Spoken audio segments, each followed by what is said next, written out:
May it please the Court, my name is Lily Tobita, and alongside my co-counsel, Sophia Camshaw, we represent the petitioner, the state of Florida, in the case of Moody v. NetChoice. Why is social media so important today? Social media is so important today because it acts as a forum for the planning of social and civil liberties. Social media and other digital platforms have increased the dissemination of information, a progression that has redefined transnational activism. Grassroots movements such as the Me Too movement, Black Lives Matter, and Occupy have significantly benefited from the worldwide reach of the modern age and the social media platforms that come with it. Modern communication platforms have allowed new voices to challenge traditional media gatekeepers. Once unknown individuals like Malala and Greta Thunberg represent our generation through highlighting issues such as the climate activism movement that would have otherwise been swept under the rug and has subsequently altered global agendas and international norms. This is a huge opportunity, especially for our generation and the ones to come. Additionally, civil society organizations like Amnesty International offer a platform for people around the world to individually reach out for help and to participate in world affairs. Additionally, social media platforms have allowed for the greatest political agency of the youngest generation ever. In the generation of Tinker v. Des Moines, students had a very tough time and faced a lot of obstacles planning activism. But in our age, with social media platforms at the tips of our fingers, the response to legislation, government action, and Supreme Court decisions has never been more swift and active, and the greatest hand that we have ever played in the political environment as a younger generation. How does the Florida law restrict social media platforms' ability to engage in content moderation by removing, editing, or arranging user-generated content? The Florida law restricts their ability to engage in content moderation by addressing several key areas. 1. Censorship. 2. Deplatforming. 3. Shadow banning. And 4. Post-prioritization. For censorship, the bill is against the unfair censorship of Florida candidates, Florida users, and Florida residents, and social media platforms' silencing of them is not in good faith. The bill also requires a notification to be given by social media platforms to the users for the censoring of their content. In regards to deplatforming, the bill prohibits a social media platform from willfully deplatforming a candidate for political office and allows the Florida Elections Commissions to impose fines of $250,000 per day for statewide office and $25,000 per day for any other candidates. In regards to shadow banning, which is described in Senate Bill 7072 as an action by a social media platform through any means to limit or eliminate the exposure of a user or content or material posted by a user to other users of the social media platform.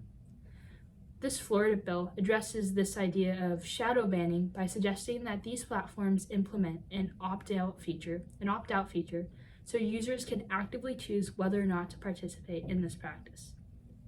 The bill additionally noted that platforms cannot shadow ban political candidates or news websites. The main point made in Senate Bill 7072 is that a social media platform must apply censorship, deplatforming, and shadow banning standards in a consistent manner among its users on the platform. And because Section 230 immunizes them from potential litigation, this law serves as a check that forces them to consider interests other than their own as a for-profit institution, such as that of the state. How does the Florida law require social media platforms to provide individualized explanations for certain forms of content moderation? So the Florida Law Senate Bill 7072 dictates that a social media platform may not censor a user's content or material or deplatform a user from the social media platform without notifying the user who posted or attempted to post the content or material. This must include a thorough rationale explaining the reason that the social media platform censored the user, including a precise and thorough explanation of how the social media platform became aware of the censored content or material, and including a thorough explanation of the algorithms used, if any, to identify or flag the user's content or material as objectionable. This is very important to note in the age of algorithmic and artificial intelligence censoring, which many social media platforms use. The tendency of artificial intelligence models and algorithms has certain biases that flag keywords, which can end up censoring unfairly many types of certain speeches and can tend to target one side of a debate versus the other. By requiring an individualized explanation, we force social media platforms to reevaluate the unfair algorithms that create additional bias on their platforms, and we can opt to fix these and have more widespread and fair regulation. Additionally, even if you consider that censorship of users on their platform as speech, the Zotterer standard established in Zotterer v. Office of Disciplinary Counsel of Supreme Court of Ohio allows the compelled disclosure of standards and practices by the state. This means that the explanation requirement does not violate the First Amendment rights of a social media platform. Why did Florida enact its social media law? One of the primary reasons Florida enacted the social media law is grounded in the pre-established idea of community standards, which have been set in cases such as Roth v. United States, Memoirs v. Massachusetts, and Miller v. California. As best exemplified in Miller, whether the average person applies contemporary community standards is an important qualitative adjudication of whether speech is allowed. Social media platforms' claims of censorship goes against the community standards of a primarily Republican state, which they feel diminishes their voices both nationally and internationally. Another principle established in Turner Broadcasting v. Federal Communications Commission states when dissemination of a view contrary to one's own is forced upon a speaker intimately connected with the communication advanced, the speaker's right to autonomy over the message is compromised. And this is exactly what we see occurring in Florida right now. The state Senate is comprised of elected Floridian officials, and this particular legislative body has felt that social media platforms have been unjustly silencing any viewpoints and voices that go against the left-leaning ideology of the Silicon Valley. In the inherent nature of the United States, there exists no physical town square for community gatherings and heart-to-heart debates that allow for such constitutional democracies to exist. So, social media platforms are the closest thing we have. And by unjustly censoring half of that debate, it deprives our nation of the other side or counter opinion on many, many issues. What tier of scrutiny should the court review Florida's law with? We believe that the court should review Florida's law with the same level of scrutiny that any free speech case is involved with: strict scrutiny. This level of scrutiny has two main standards: compelling state interest and narrowly tailored nature. As for compelling state interest, the deplatforming of political candidates goes against the compelling interest of the state. Social media platforms, in accordance with Florida Senate Bill 7072 and similar bill Texas House Bill 20, must allow an appeals process for users to return to the platform. Without an appeals process, the permanent removal of a user is a de facto ban on certain types of speech. Once again, this is a blockage of free speech if the state does not take action, and therefore in the interest of the state to take action. Additionally, we believe that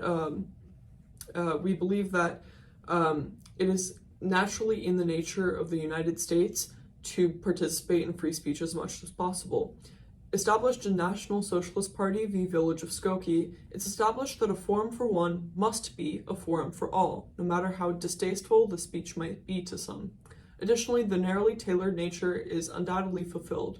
Senate Bill 7072 clearly and explicitly defines the parties, units, and actions taken towards promoting the state's interest in free speech. It also very explicitly defers to Section 230 and other federal and state law. It does not encroach on other governed topics, and it's tailored only to the topics at hand. Do social media platforms resemble newspapers, which can control their editorial content? No, social media platforms do not resemble newspapers, but in fact act as vessels of information, but not in the way of traditional media. Privileges are given to social media platforms under Section 230 to not be held liable on account of any action taken to enable or make available to information, content providers, or others the technical means to restrict access to materials. This privilege is enabled by 230's no provider or user of an interactive computer service shall be treated as a publisher or speaker of any information provided by another information content provider. To enjoy such privileges of non-liability, social media platforms voids their right as publisher and therefore cannot enjoy the rights of any as a publisher. As established in CBS v. Democratic National Committee and reaffirmed in Pittsburgh Press Company v. Pittsburgh Commissions on Human Relations, publishers are afforded editorial judgment and editorial discretion as an elaboration to the freedom of press as established in the First Amendment. Additionally, per 1974's Miami Herald Publisher Company v. Tornillo, social media platforms being exempt from the liabilities held by publishers, by their nature, forfeit any and all rights, any and all editorial discretion.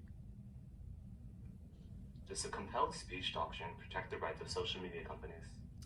The compelled speech doctrine does not protect the rights of social media companies, as hosting user speech does not trespass on the social media company's own speech. Unlike newspapers or other publishers, social media platforms, quote, shall not be treated as the publisher or speaker of any information provided by another information content provider, as stated per section 230. Therefore, not being the speaker nor the publisher, it is not the speech of social media companies being compelled. Once again, to reiterate, under section 230, there is a public and state understanding that speech hosted on social media platforms is not necessarily approved, condoned, or the opinion of said social media platform. Therefore, even in a non-legal sense, there is no compelling by the state, as social media platforms are not expressing anything by hosting speech. Do the social media platforms engage in commercial speech?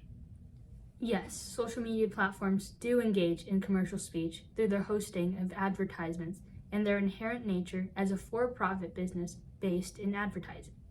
Commercial speech hosted by social media companies are undoubtedly linked to the catering of their advertisers, and as a for-profit business, it is in their best interest to ensure that the message on the forum aligns with the views of their advertisers. Thus, nothing legally characterized as expressive is occurring because what they're doing isn't expressive, and so what is being protected doesn't actually fall under the First Amendment. Will the Florida law increase or decrease free speech on social media? So we believe wholeheartedly that the Florida law will increase free speech on social media. Per Senate Bill 7072's restrictions, one-sided censorship will no longer be so widely promulgated on social media platforms, allowing the free speech of many political ideologies and viewpoints. Additionally, the restrictions on moderations enabled by Florida law will promote the growth of social media platforms and free speech, as users who were previously too afraid to speak or too in fear of retaliation or fearing losing their accounts and their connections to the world will now be freely be able to speak and appeal moderation. As social media platforms grow and the number of people using them expands, we see more and more of the younger generations using them. The increase of free speech and the increase of political discourse and diversity on social media platforms will enable the future population to be well-rounded and understand the opinions and rights of America. Does the Florida law create a slippery slope towards censorship? Florida Senate Bill 7072 does not create a slippery slope toward censorship. Social media platforms are still entitled toward moderation, but the state may enforce the equal application of them. This also means that the state does not have a direct hand on the content hosted and cannot unequivocally censor in their own interests. Supporters of the respondent have actually raised concern that the slippery slope is actually towards too much speech rather than not enough. While the respondent and opponents of Bill 7072 may argue that allowing state governments to limit censorship based on viewpoint will allow for more and more extreme or hateful viewpoints to emerge. This argument contains two main issues. Firstly, social media platforms have already allowed for violence and terrorism to exist on their platforms. Social media platforms, as well as the public and judiciary, understand a certain level of violence or unwanted content already exists on any social media platforms, and said platforms cannot be held liable simply for transmitting this information, as stated in Twitter Inc. v. Taamneh. Additionally, the main aim of both the Floridian and Texan bill is to end the silencing of conservative voices on social media platforms. Bill 7072, therefore, does not create a slippery slope in either direction, but rather maintains an equilibrium of dignified and important free speech on social media platforms. We hope that the court will recognize the importance of free speech considered in this case and the spirit of the nation. We believe that the court should rule in favor of the petitioner in the case of Moody v. NetChoice.